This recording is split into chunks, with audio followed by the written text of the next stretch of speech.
नमस्कार मंडळी. सध्या गॅस गॅस गॅस आणि गॅस एवढाच एक विषय चर्चेत आहे. म्हणजे गॅसची टंचाई झाली आहे, त्यामुळं गॅस मिळणार नाही म्हणून गॅस दुकानांच्या समोर, एजन्सीच्या समोर रांगा लावणारी माणसं, त्या रांगा लावणाऱ्या माणसांचे फोटो आणि व्हिडिओ काढून गॅसची खरोखरच टंचाई आली आहे असं दाखवणारी मीडिया, ऑनलाईनची शक्यता असताना, ऑनलाईन गॅस करण्याची शक्यता असताना हे सगळं का चाललंय बरं?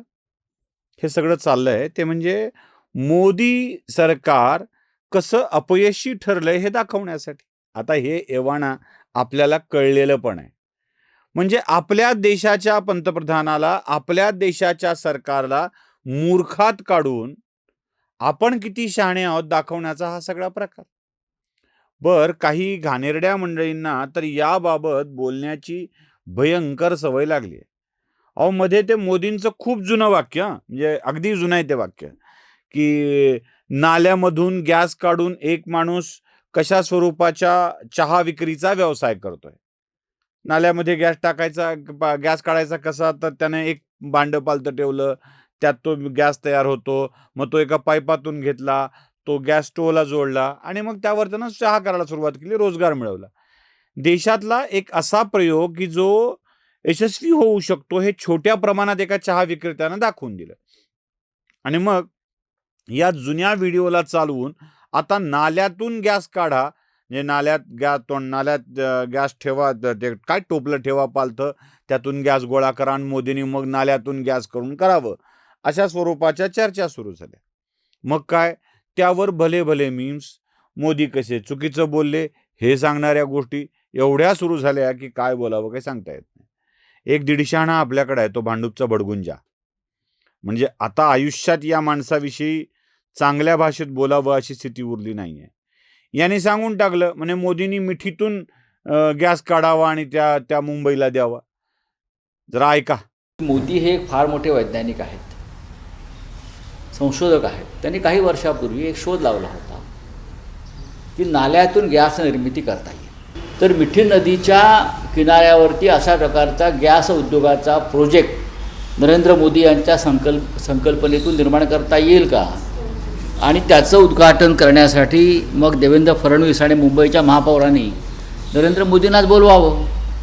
त्यातून प्रेरणा घेऊन देशभरामध्ये असे अनेक उद्योग निर्माण होतील आणि आखाती युद्धामुळे जी टंचाई निर्माण झाली आहे गॅसची, ती आम्हाला मोदींच्या कृपेने दूर करता येईल. पण पाहिलं, म्हणजे मिठीतून मिठीच्या यातून घाण काढता येऊ शकते.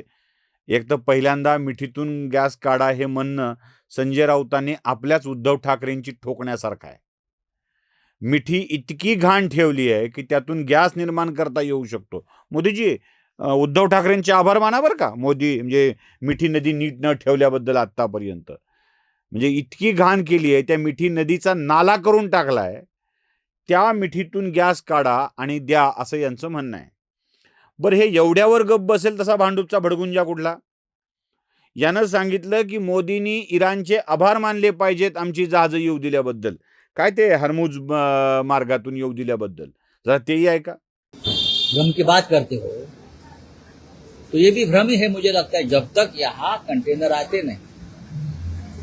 अगर ईरान ने छोड़ा है हमारी कंटेनर्स को, तो मोदी जी ने ईरान को धन्यवाद देना चाहिए. हम इजराइल के साथ खड़े हैं, उसके बावजूद अगर ईरान ये मानवता दिखा रही है हिंदुस्तान के बारे में, रिश्ते निभा रही है, तो प्रधानमंत्री ने ईरान को धन्यवाद दिया.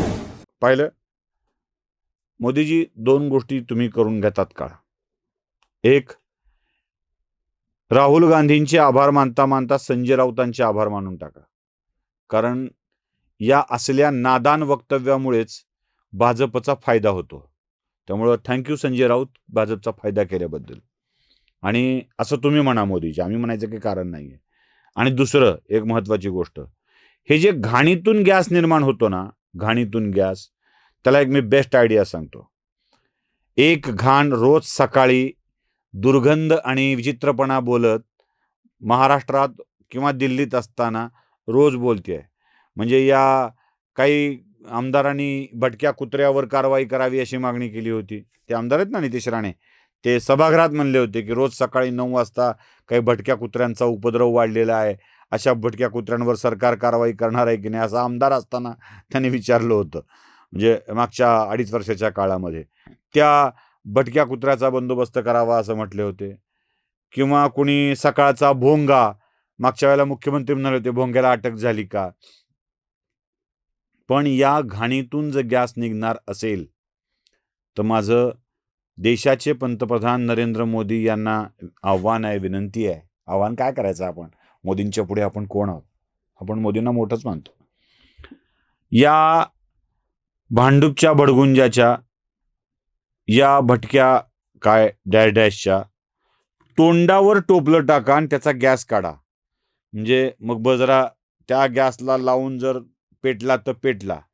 आता अनेक जण तोंडावरच्या ऐवजी खालच्या भागाला, खालच्या तोंडाला काय म्हणतात, त्याच्यावर नळी टाकून, ते असते ना ती काय करायला बस्ती द्यायला नळी टाकतात, तशी नळी टाकून जर थेट जोडली तर गॅस जमेल का असं म्हणतात. पण काही माणसांचं कसं असतं, त्यांच्या पार्श्वभागातून गॅस नाही निघत, घाण नाही निघत, त्यांच्या ऊर्ध्वमुखातून घाण निघते, अधोमुखातून नाही निघत, ऊर्ध्वमुखातून घाण निघते.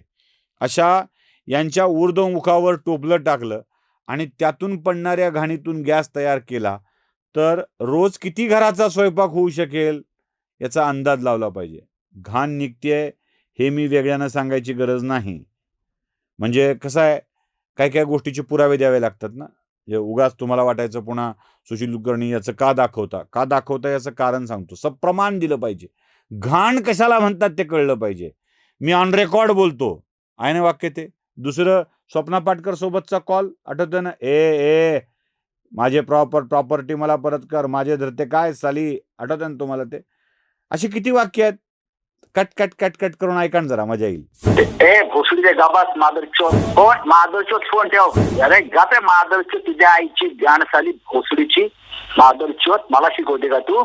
ऐकून घेतो म्हणून मादरचोत साली खोटं बोलतो. मला माझी कॉलर पकडते का साली? माझी कॉलर पकडे लायकी आहे का तुझी भेंचोत आहे? अरे एवढं झावा आहे तो ऑन रेकॉर्ड बोलतोय.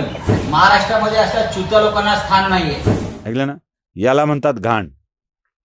याच्या तोंडावर जर टोपलं ठेवलं आणि गॅस तयार झाला या घाणीमुळे, मिठी नदीची घाण, नाल्याचा घाण, या नाल्याच्या तोंडावर टोपलं ठेवून गॅस तयार करावा.